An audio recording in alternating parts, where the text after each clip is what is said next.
नमस्कार. आजच्या व्हिडिओमध्ये आपण बघणार आहोत की मिक्सरचा कार्बन ब्रश आणि कार्बन पट्टीविषयी माहिती.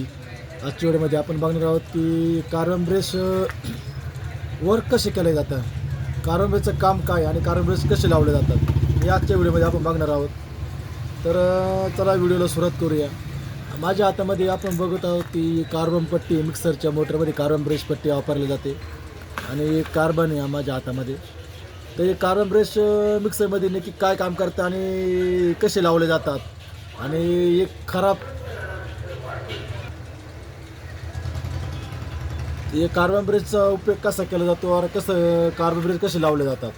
कारण का तुम्ही म्हणाल का हा व्हिडिओ एकदम बनवण्याचा उद्देश हाच आहे की कार्बन ब्रश हे वाटतं आपल्याला सोपं आहे आणि सोपा पार्ट आहे आणि याचं काय एवढा विशेष आहे बा.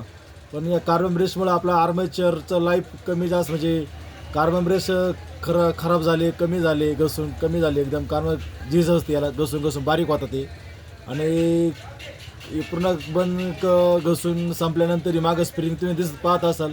ही स्प्रिंग जर कधी आर्मेचरच्या कॉम्युटेटरला जर इथं टच जर झाली, आर्मेचर इथं हे ब्रश याच्यावरती फिरता असे आणि हे कधी संपून जर स्प्रिंगला टच झाली तर आपला आर्मेचर शॉर्ट होण्याची शक्यता असते. ते कार्बन ब्रश कसे चेक केले जातात, कसे टाकले जातात, कसे टाकले पाहिजे हे आजच्या व्हिडिओमध्ये बघणार आहोत. सर्वप्रथम आपण बघू शकता कार्बन ब्रशचे स्लॉट टाकण्यासाठी कार्बन पट्टी असते. या स्लॉटमध्ये कधी कधी काय होतं, कार्बन ब्रश तयार होणं होतं. आपला तुम्ही बघत असाल याच्यावर तुम्हाला एक बारीक पॉईंट दिसत असेल याच्यावरती इथं. तर बनवताना काय होतं, कधी कधी त्याच्या बर राहिले जाते, कार्बन ब्रश व्यवस्थितमध्ये जात नाही, तो या स्लॉटमध्ये टाईट जातो. पूर्ण वर्किंग व्हायला आता हा वर्किंग जास्त व्यवस्थित होत नाही कारण की याला थोडीशी बर आहे आणि हा कार्बन ब्रश आहे याला कशी बर वगैरे काही नाही, एकदम प्लेन आहे. हा एकदम असा याच्यामध्ये सॉफ्ट आतमध्ये आणि वर्किंग करतो एकदम व्यवस्थित, बघू शकता तुम्ही.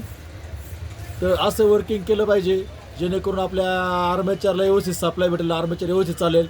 आर्मेचरपाशी थोडी पण जाळ वगैरे स्पार्किंग वगैरे होणार नाही याची काळजी हे वर्किंग व्यवस्थित केल्यामुळं स्पार्किंग वगैरे होत नाही.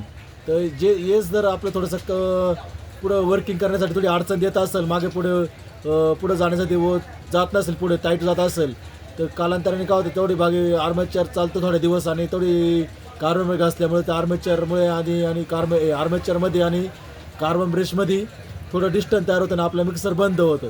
का बंद होतं की हा कार्बन ब्रश जोपर्यंत हा कार्बन ब्रश आर्मेचरच्या कॉम्युटेटरला टच झालेला आहे तो पण चालतं. पण ज्या दिवशी घसून बारीक होतं त्याच्यामुळे तो डिस्टन्स तयार होतो, गॅप तयार होतो, तर आपलं मिक्सर सप्लाय देणं बंद करतं आणि आपलं मिक्सर पर्यायाने बंद होतं. हे होऊ नये म्हणून आपला कधी बी जे कार्बन ब्रश आहे हे मिक्सरच्या जे कार्बन पट्टी आहे याच्यामध्ये एकदम सॉफ्ट आतमध्ये बाहेर आले पाहिजे, असे पूर्ण वर्किंग केलं पाहिजे. आणि ते जसे घसं जातं पुढं तशी मागे स्प्रिंग दिसली असती, स्प्रिंग त्याला पुढं ढकलत राहते.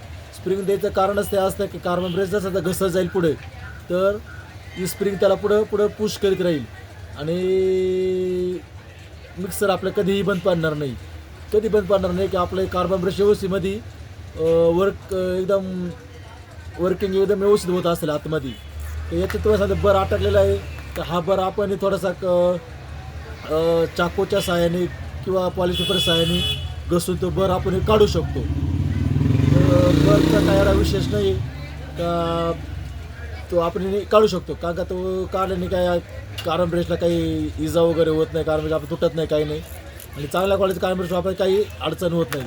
आणि या कार्बन ब्रशमध्ये तुम्ही बघू शकता एक अशी एक वायर दिलेली असते, ती कॉपरची तार दिली होती.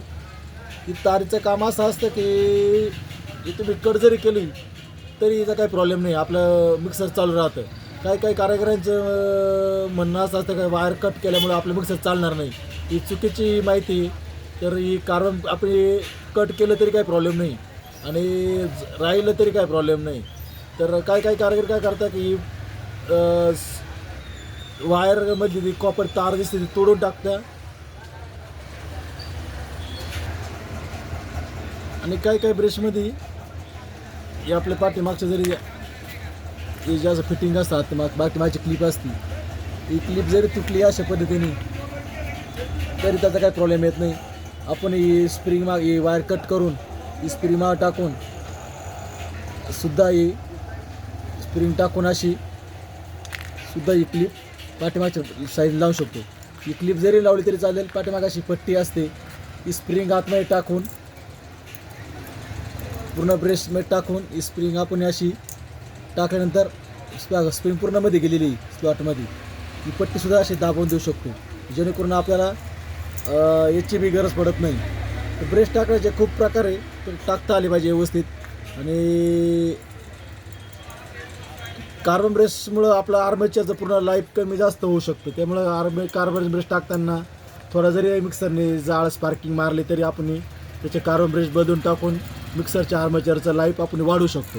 कारण का कार्बन ब्रेस संपल्यानंतर काय होतं, ही स्प्रिंग डायरेक्ट आपल्या कॉम्प्युटर आतमध्ये असतं, असं कॉम्प्युटर डायरेक्ट ही स्प्रिंग कार्बन ब्रेस संपल्यानंतर स्प्रिंग डायरेक्ट आर्मेचरला अशी कॉम्प्युटरला पुढं टच होती. ते बघू शकता स्प्रिंग, ही स्प्रिंग टच झाली तर काय होतं, आर्मेचर आपलं इथं ब्लास्ट मारतो, कट होतं, स्पार्किंग मारते, जोरात आर्मेचर शॉर्ट होऊन जातो.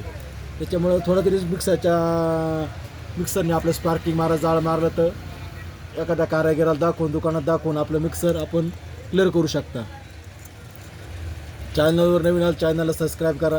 व्हिडिओ कसा वाटला कमेंटमध्ये सांगा. भेटूया आगल्या व्हिडिओमध्ये. तोपर्यंत धन्यवाद.